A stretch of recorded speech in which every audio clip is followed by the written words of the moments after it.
Senator Petersen, good to have you with us, sir. John, great to be on. It's been a couple months. Really glad to be back with you. I know I was getting the Chap Petersen shakes, right? I'm going through withdrawal. Yeah, no. I was even down at the beach a couple of weeks ago. I'm sorry we didn't connect. I just in the water every day, and it was great, man. Loved it. Well, that's why we love Virginia Beach. But I got to get up to your office again and do our roundtable. I'm going to schedule that in September. Yes. Yeah, let me know. Let's talk offline. We definitely got to get this scheduled. Yeah, I'll get that up in the next couple of weeks, right after the Labor Day holiday, Chap. By the way, before I forget, I gotta promote myself. September 12th, I'm having a fundraiser in Virginia Beach. I'll get the word out, and anybody that is interested in what I'm doing or what we're trying to do in the state Senate, September 12th, we're having an event. It's to benefit me, but obviously benefit Senate Democratic Caucus also. So what time is it? Stay tuned. Probably 7 p.m. I'll give you it's a residence in Virginia Beach. I'll get you the details, John. Got to get you there. When I come to fundraisers, I tell everybody that invites me that it's totally off the record, because that's the way fundraisers ought to be. Absolutely, so absolutely. And I'm one of your advertisers. You got to help me. I will. Well, you are a client of ours, and I do appreciate it. So I need to get the word out for you. Yes, sir. Right? Yes, sir. I'll do that. Send me the info. I've got it written down, and I'll get that down and put on my calendar. Chap, we got a lot to talk about today. I'm going to start football, then go politics. Let's start with football. Washington Redskins drama again over your offensive line, your right tackle, Trent Williams. Right. What's the deal with this guy? Well, Trent's our left tackle. It's been our left tackle for, 7 or 8 years. I think it's fair to say he's been one of the best left tackles in the league, if not the best. Clearly been one of our best players.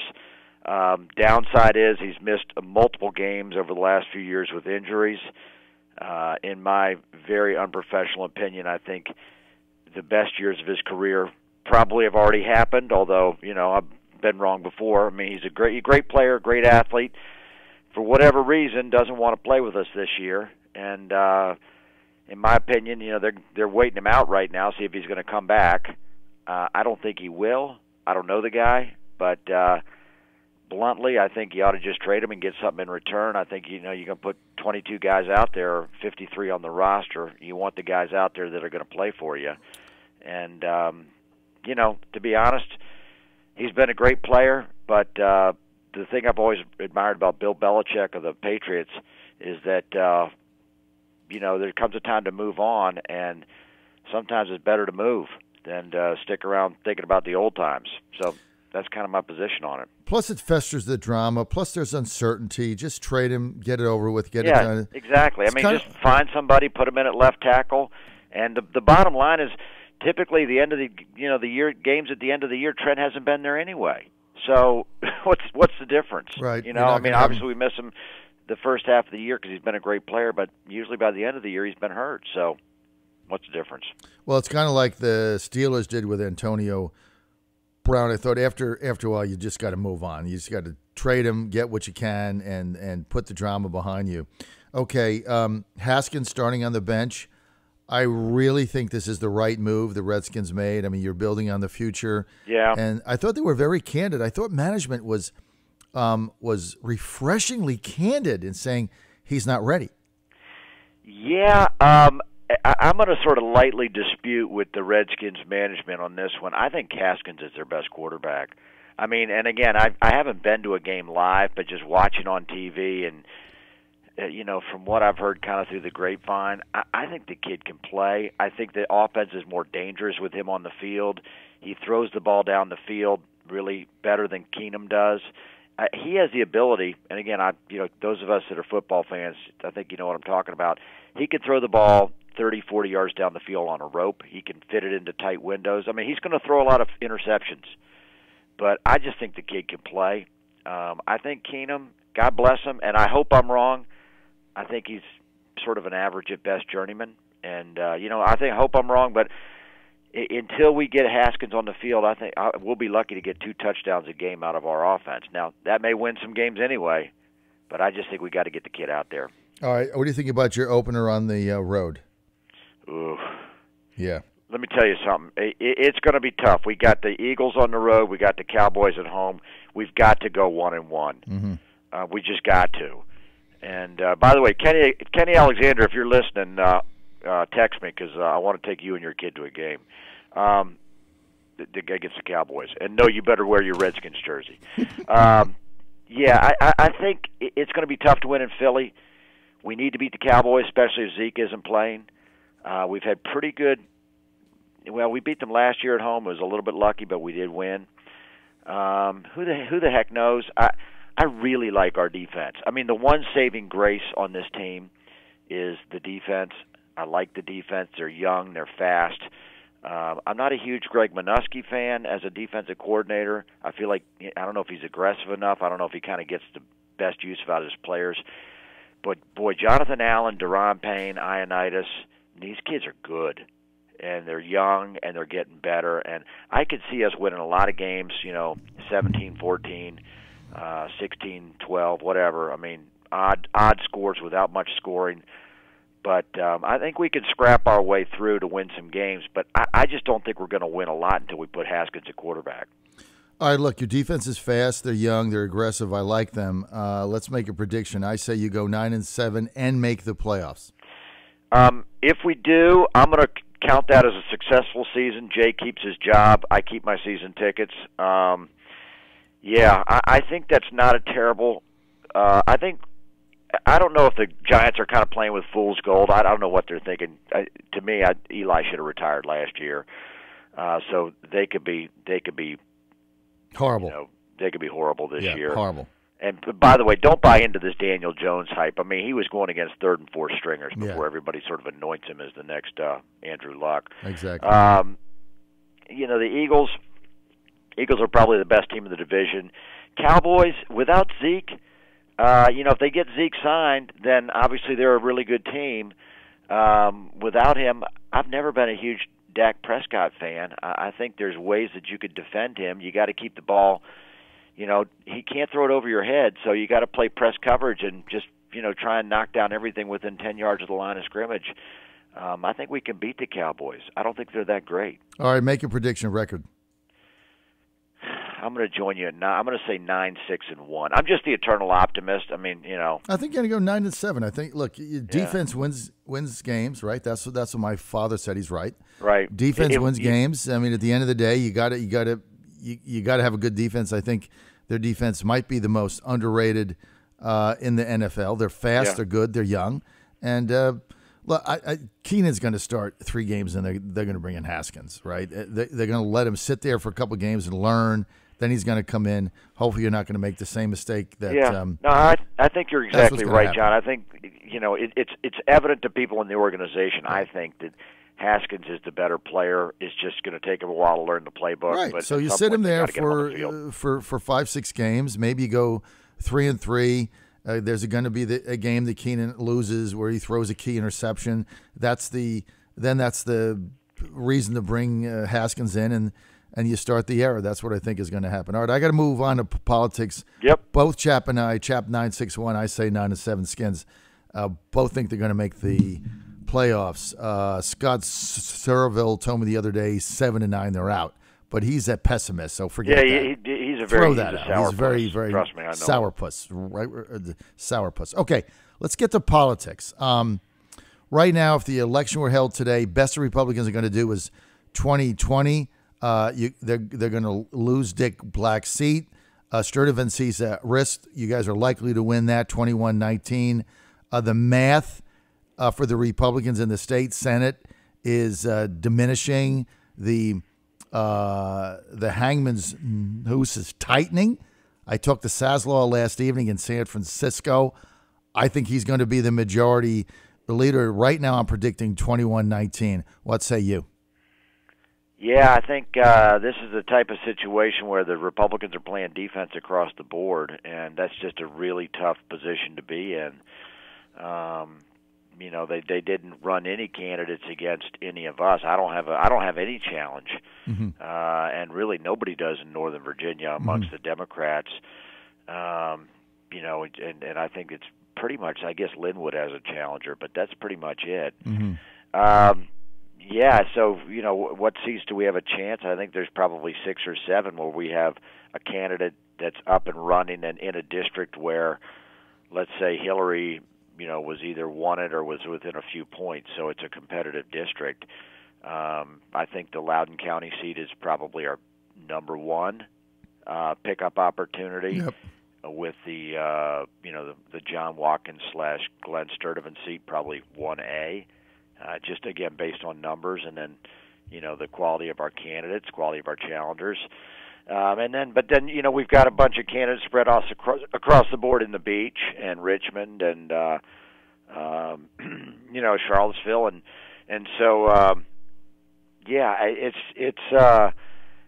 I'm not. It's funny. When I was in Virginia Beach, if I was there a couple weeks later, I could look around and see yard signs and have a better feel for it. So maybe when I'm back there in September for my fundraiser, I'll have a better feel for it. But right now, it's a little bit amorphous to me. But John, just the way that the winds are blowing, I would have to say that the Democrats are going to win the state Senate. I mean, the best the Republicans are going to hope for is 2020. The Dick Black seat's gone. I don't care what they say; they're going to lose that. Sturdivant, big trouble. You're likely to win that seat. That's 21-19. Right. And then, here's the problem. they have to defend Siobhan Donovan. I think she wins. They have to defend Bryce Reeves. I think he wins, but I think that is a much closer race than people think it is. The Republicans lucked out with an extraordinary candidate in Virginia Beach for Wagner's seat, so I think they hang on there. Right. But there's no offense. And the other thing is, you've got money. Marston's got money. Servel's got money. Right. All these people up there, Adam Eben, you've got money. All you guys are going to be campaigning in these 3 seats. Right. And Republicans don't even have anybody challenging you, so they didn't put anybody up. So you guys are free to reign like you're coming to Virginia Beach, right? And Cheryl Turpin's going to be there, right. And you're going to be revving up the crowd for her. Well, if you had a challenger in Fairfax, you'd be right. up I wouldn't there. be doing that. There's no way you would do that. Yeah. That's why the math here is noose for the Republicans in the Senate's tightening, I think, and you guys are likely to win.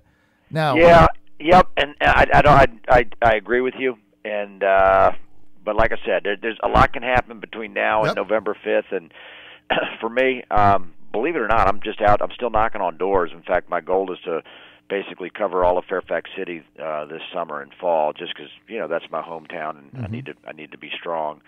But it is kind of odd. I cannot remember an election cycle in Northern Virginia where we literally in Fairfax County there are no contested races. It's over. None. Yeah, it's very odd. That's the other thing. That's why on the House side, when the Republicans are telling me Rich Anderson's going to come back and win, Randy Minshew's going to win. It's like, there's no candidates, dude. I mean, it's like them v. world. It's just a very difficult situation and a tough environment. And now, can the Republicans hang on to 2020? Sure. I mean, you don't count Sturdivant out. He's a great candidate. Right. So that's basic. And they can, win the Beach, and Reeves can win. And I think Siobhan wins. But it's a stretch. I think in order for the Republicans to win, they have to change the narrative, and they've been so much on the defensive, really across the board. With sort of other than with that, all the goings on back in February with Justin and the Northam and all that. Other than that, I mean, the Republicans have really been on the defensive for the past 2-3 years in this state, and when you're on the defensive. Listen, you're not making your own case, nor are you making a case why your opponents are unqualified or should not be representing people. If you're constantly either apologizing or explaining, and that's the situation they're in. So they just, anyways. You're my best on-air advertisement ever. I've been spending the last 3 days saying that in order for Republicans to be competitive, they have to change the narrative and go on offense. Yeah. And you're exactly right. You nailed it. And that's the only way the Republicans are even going to be competitive in this election. They have 72 days. I'm not sure they can do it. When you're playing defense like this and you're on the defensive and you're scared of your own shadow, right? It's just not a winning formula. Right. And that's one of their biggest issues. I've been ringing that bell, but I'm a lonely voice. Now, let's get to some of this money that is coming into your candidates, Chap. I mean, I get the whole don't take. Well, you know, I've already come out publicly for legislation to basically ban a lot of this. Well, I mean, I get donations. So you sign the pledge. No money from the energy company. No money from Dominion. I get it. You've got your position on it. But I didn't say no advertising money, John. So you're fine. I know. I love my advertisers.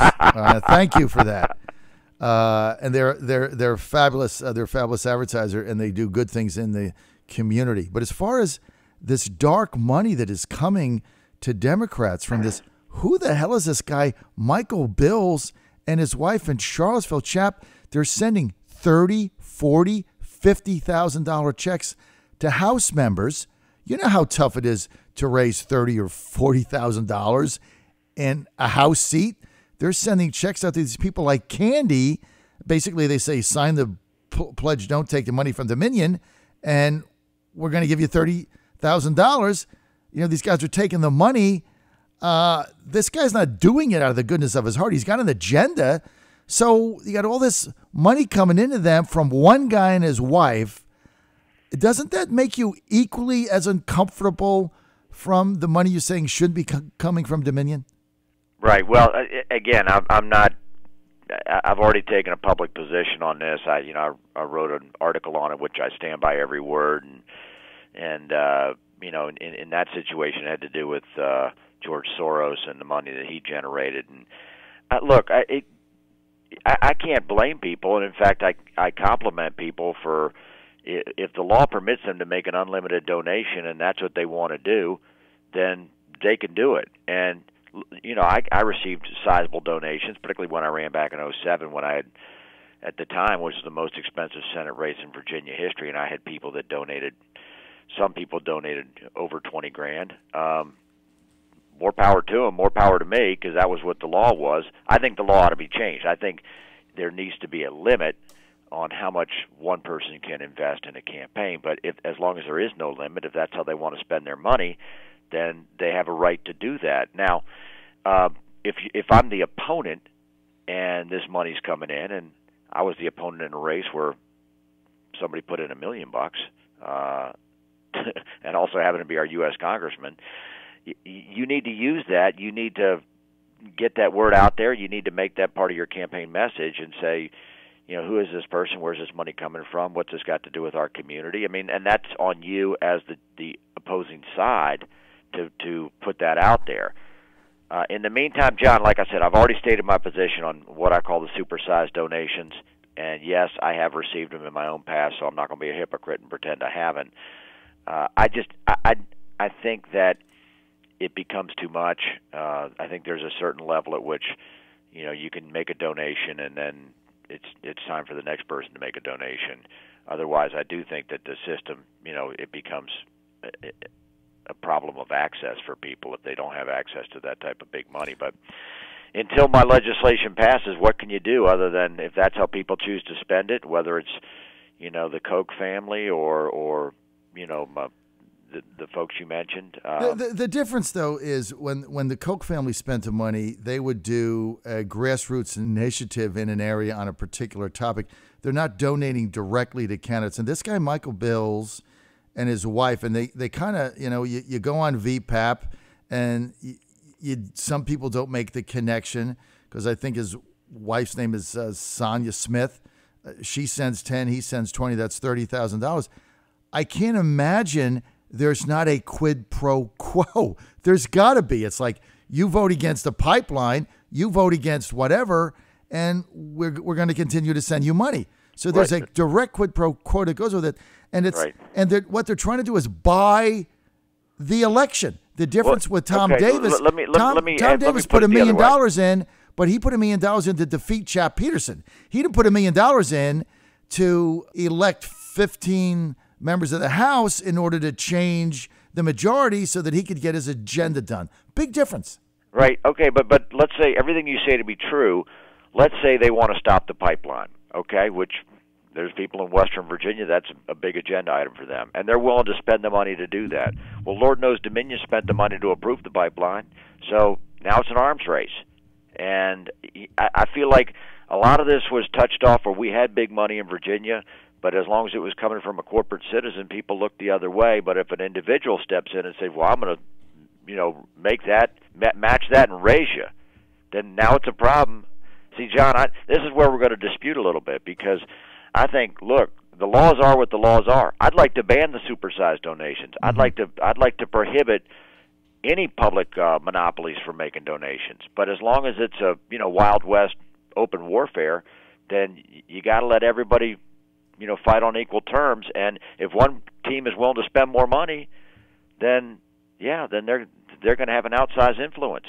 So, look, I understand where you're coming from, but unfortunately, I didn't write the rules, and frankly, the Democrats didn't write the rules, or at least this generation of Democrats didn't. So the irony is they're going to benefit from it, because right now they've got people that are willing to spend that money. Well, look, I mean, there is a quid pro quo, and the thing is, when you get money from Dominion, is there this? I mean, that's all on the up and up. Also, I mean, that's all transparent, obviously. My thing is that Michael Bills and his wife are trying to buy this election for one issue, I would think. And if you don't vote their way on that issue, regardless of how it affects your community constituents or anything else, you're not going to get that money again, I would assume. And I don't think other corporations behave that way. If you got a relationship with them, they lobby like everybody does as part of the business we're in.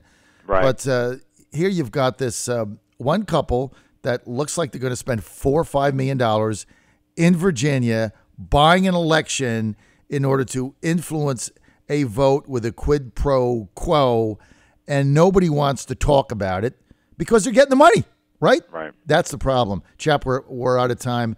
Redskins 9-7, make the playoffs. I love it, John. From your mouth to God's ear. 9-7, make the playoffs, and I agree with you on their defense. I think they got the most underrated defense in the National Football League. They're going to be good. Speed. All right, John, I'll see you soon in Virginia Beach. Chap Petersen, thanks for being with us. Go to chappetersen.com. Lewandowski coming up.